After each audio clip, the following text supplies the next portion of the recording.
Hey, welcome back to a lichess analysis of the game that we just played, the game that made us get to 1900. So I think it was a fairly nice game, but just for the record purposes, let me show the accuracy to you guys and let us check the accuracy.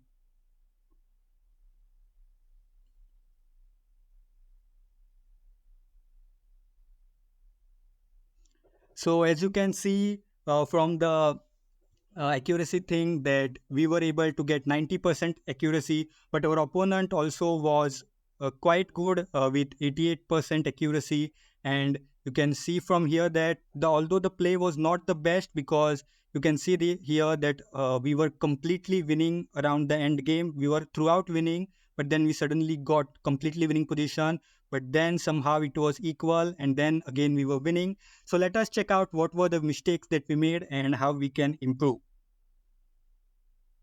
So we started with e4. Our opponent decided to reply with c5. Now, whenever my opponent plays the Sicilian, my go-to move is the up in Sicilian because it puts my opponent off guard. And he decided to play this move of e5. Now, usually Sicilian players are not ready for this Philippine Sicilian, because usually what most people play is knight f3 and then they play this d4 break. So c3 is going to take your opponents off guard, but I was taken off guard with this move of e5 because this is not a very common move. If we check the database, you can see that e5 is almost exclusively never played at the mm, top level. It is just 1% with 434 games. So e5 is not, I think, a good move. I decided to play knight f3, which is a move. And he decided to play knight to c6. I attacked in the center, which again takes it back into the open Sicilian territory. But here, the good thing, you can see that my queen is nicely positioned, and the only difference is that there is no knight that can attack my queen. After that, he played this okay, move d6, engine calls it inaccuracy, but I won't go much into detail.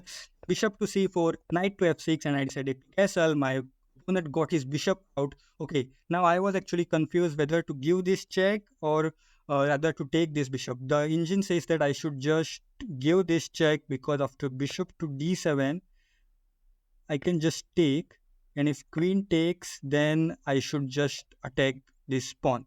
Okay, but I decided to take here, which lets go some of the advantage, but it's not horrible. Then I decided to play bishop to g5. He defended his knight. I got my last piece into the game. He decided to castle. We bring another piece into the attack. Rook to d1. He decided to play king to c7. Then we had e1. Can't complain much of these moves. Then queen to e3 after queen to e3. Okay, this is not so great move, but this is a typical idea in the Sicilian that you play a3 and then sorry a6 and then b5. Then okay, computer does not approve this move of h4, but it's the second best move according to the engine. As you can, if you are, I hope you are able to see. Okay, you are not able to see, so let me just shut this down. Okay, now I think you are able to see that h4 is the second best move because I did not think of any other plan, so I had to attack his king. So I played h4. He played this weird move that I don't understand, but it's actually the top move recommended by the engine. I played king to g3, which is again a top move from the engine. He decided to go back. Okay, king is not good. You should actually play queen to h3. This was actually it was in my mind that somehow I could attack this, but then I had uh, kind of less time to calculate, so I decided to just take. And after takes, I played h5, played h6, and from here, the game started getting interesting for me because I started putting all the pawns in front of my king. Here, actually, I should just take here and uh, take advantage of the fact that his queen is aligned, but I played this move. He decided to go here. I decided to take here, and he decided to take. And after that, okay, engine actually approves of this move, rook e7, because my idea was that if he takes here, then I can take with my knight, forking both his king and his queen.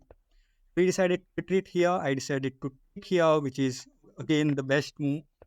Then he played this move and I played this. Okay, this is actually a blunder and I should rather play just play this move because my rook is very active. So I should not just exchange of those rooks. So I'll keep that in mind for the next time, because that's why the analysis is important, because so you can learn from your mistake. So this was not a good move, because yes, actually he played the correct move. He decided to take here, and after this position is actually fairly okay for him. I decided to go and attack his rook that is there on the d8 square. He decided to give a check. I sidestepped, he took a pawn. Then this was a very tricky move for him to handle, and engine actually says that he found the best move in the position.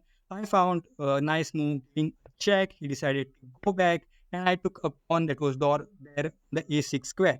He gives a check, I sidestep, and okay, this check again is dubious, because now you can see this see that I'm attacking his knight as well as I'm attacking his rook. So I don't understand how he stocks both the threats. But the engine says that he should just play knight to, yeah, knight to e5, because now you can see that the knight is stopping the fork. Because if you play knight to g6, then black's knight will just take it. I decided to,